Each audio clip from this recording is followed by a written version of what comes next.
বলা যাবে না 5 ওয়াক্ত নামাজ পড়বা, মেয়েকে বলা যাবে না।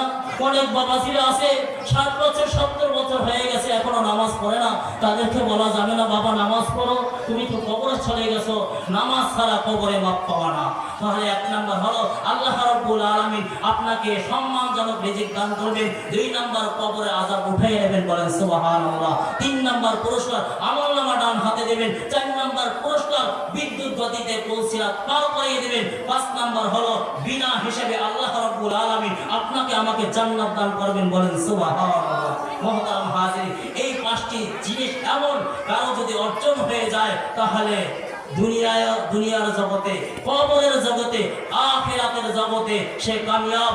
লা খাউফুন আলাইহিম ওয়ালা হুম ইয়াহজানুন, লা খাউফুন আলাইহিম ওয়ালা হুম ইয়াহজানুন। তার কোনো ভয় নাই, কোনো দুশ্চিন্তা পেরেশানি তাকে স্পর্শ করবে না, বলেন সুবহানাল্লাহ। পারবো না ইনশাআল্লাহ। আল্লাহ রাব্বুল আলামিন আমাদের সবাইকে 5 ওয়াক্ত নামাজ, সালাতুল আউলিয়া, সালাতুল আম্বিয়া, সালাতুল মাগফিরিনদের নামাজের মতো নামাজ পড়ার তৌফিক দান করো, সবাই বলেন আমিন। ওমা আলাইনা ইল্লাল বালাগ। আল্লাহ রাব্বুল আলামিন আমাদের সবাইকে আমল করার তৌফিক দান করো।